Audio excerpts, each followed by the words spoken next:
Hello, this is an assessment of a Bechstein Model A, that's 6 foot long, made in 1907. It's just come into stock. So the assessment is to see what sort of work needs doing on the piano. This is the outside case. Now, it's been lacquered according to our polisher, and slight fading you can see there where the lid's been back. That's so normal, as we've shown on other videos. This kind of lacquer is a spray finish, and it's been finished off very well actually.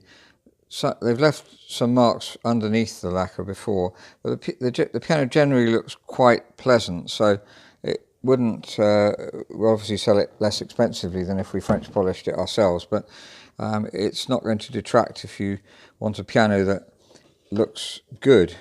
Not perfect, but looks very pleasant indeed. And of course the Bechstein, the grain is nice on this Bechstein, and the piano generally looks very pleasing. I love the design, love the music desk on these. Now looking at the key tops, they're ivories, and if you focus in on the middle, some of them have come off and stuck back on again, like this one here, which you can actually see is a different grain. So that's been actually replacement. And there is one here, if I can find it, there we are, that's actually come unglued. That's usually a sign that the wood has expanded or contracted. Of course the key top doesn't, and if you have key tops that come off, it's usually because humidity's changed. So once that's happened, we tap all the keys, listen to them, see if we can hear that they might be a bit loose, take them off and re-glue them with modern glue. We use a glue that Renner supplies, which we find one of the very best for key tops. Now this piano's been fully restored, including the rest plank, but there are some significant issues with it that it's got to think through. The bass strings are generally very good, they're very pleasant, and the hammers sound pleasant too. We'll take them out in a minute to have a look at them. That's a bit thin there.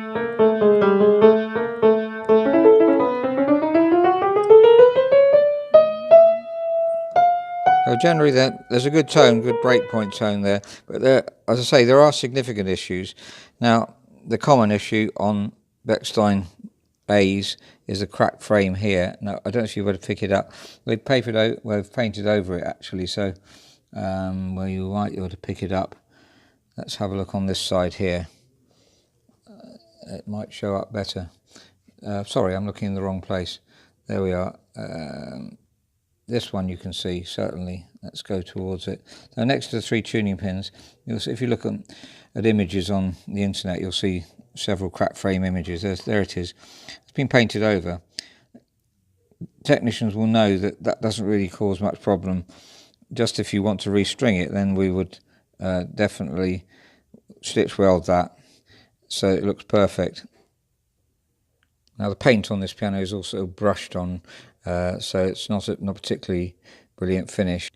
This is an older Bechstein, fully restored, but you can see the difference on the frame here, the difference on the rest plank too. We'll go back to the rest plank on the other one.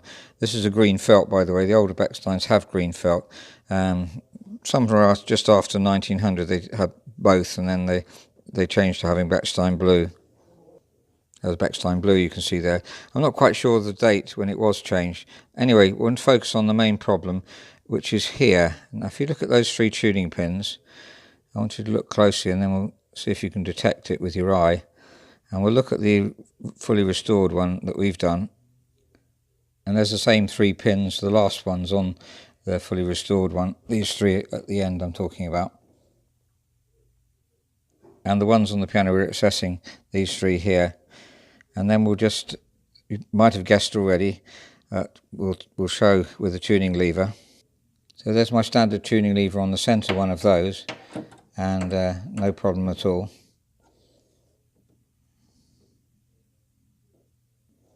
And here I'm trying to fit the tuning lever onto the middle one of these ones.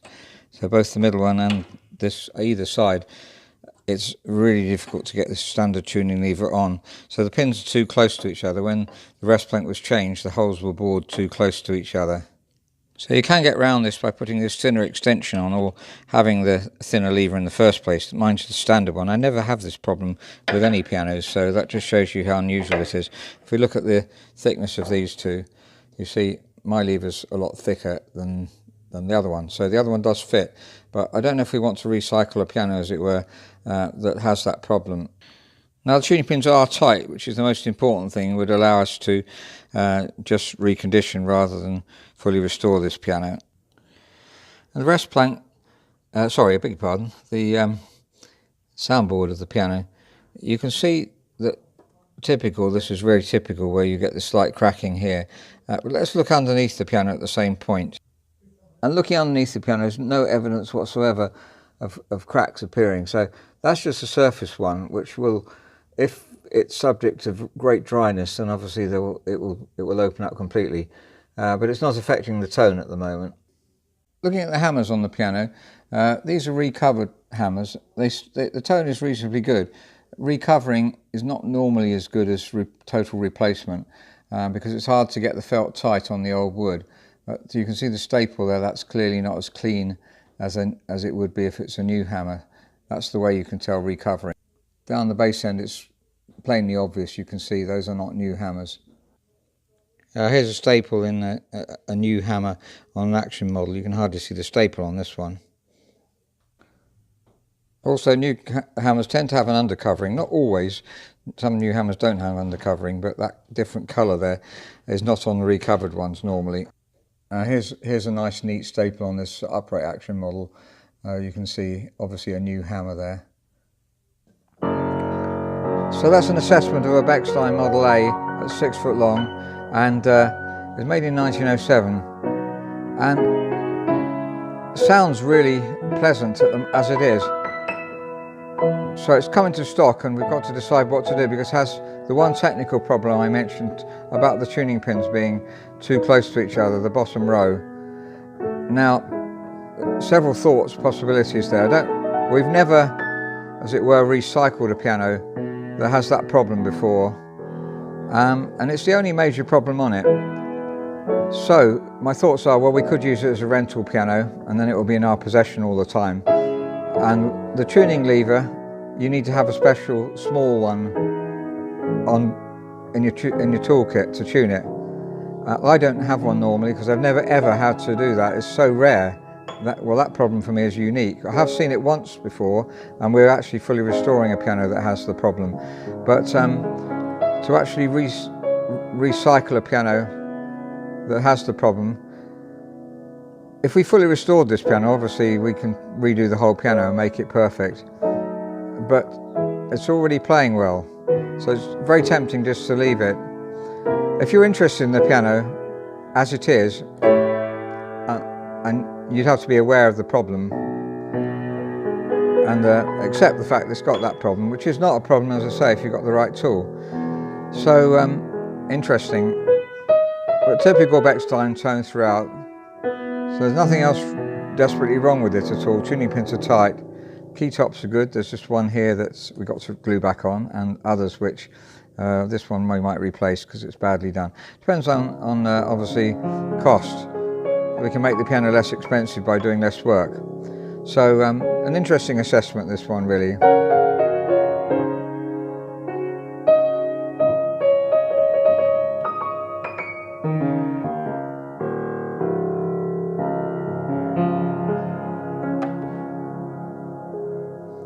Not tuned it, by the way, up till now either, but it's at concert pitch and just needs fine tuning. Thank you very much for listening.